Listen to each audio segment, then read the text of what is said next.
అని తట్టి చూచిన, ఏ వ్యక్తిని అడిగి చూచిన, చిన్నపిల్లలు మొదలుకొని పెద్దల వారు, వృద్ధులు మొదలుకొని యవ్వనస్తుల వరకు, ఇలాగ ఎవరిని కదిపినా, ఎవరిని అడిగినా, ఎవరిని తట్టినా, ఏ తలుపు తట్టినా కలవరం కలవరం కలవరం. పాలు తాగే పిల్లవాడి మొదలుకొని వృద్ధాప్యంలో ఉన్నటువంటి వృద్ధుల వరకు వాళ్ళ అనుదిన జీవితాల్లో ఎదురయ్యేటటువంటి సంగతుల గురించి, లేక ఏం జరుగుద్దో అనేటటువంటి భయాందోళనని దృష్టిలో పెట్టుకుని వాళ్ళు కలవరపడుతున్న తీరు కనుక గమనిస్తూ ఉంటే వాళ్ళకు ఉన్నటువంటి సమస్యలేమో చిన్నవి, వాళ్ళు పడే కలవరం చూస్తే చాలా పెద్దది. మందులు వేసుకుంటున్నాను, ఆరోగ్యం ఉంటుందో వస్తుందో లేదో, బాగా చదువుతున్నాను, మార్కులు వస్తాయో లేదో, ఇంటిని మొదలు పెట్టాను, కట్టగలనో లేదో, ఒక బండి కొందామనుకుంటున్నాను, ఈఎంఐ తిరిగి చెల్లించగలనో లేదో, ఇలాగ ఒకటా రెండా ప్రతిదానికి కలవరం కలవరం కలవరం.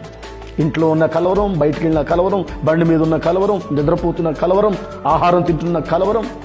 ఇలా రకరకాలైనటువంటి కలవరాలకు గురి అయినటువంటి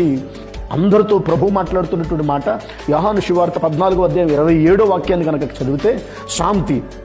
మీకు అనుగ్రహించి వెళ్ళుచున్నాను, నా శాంతిని మీకు అనుగ్రహించుచున్నాను, లోకమిచ్చినట్టుగా నేను మీకు అనుగ్రహించుటలేదు, మీ హృదయమును కలవరపడనీయకుడి, వెర్రవనీయకుడి అని ప్రభువు లేఖనాలు సెలవిస్తున్నాయి. ఈరోజు దేవుని పిల్లలముగా మనం కలవరపడడానికి వీల్లేదని, మనం వెరవనివ్వడానికి వీల్లేదని, మన హృదయాలను కలవరపడడానికి అవకాశం ఇవ్వడానికి వీల్లేదని పరిశుద్ధ లేఖనాలు నొక్కి వక్కాణిస్తూ ఉన్నాయి. కాబట్టి ఈరోజు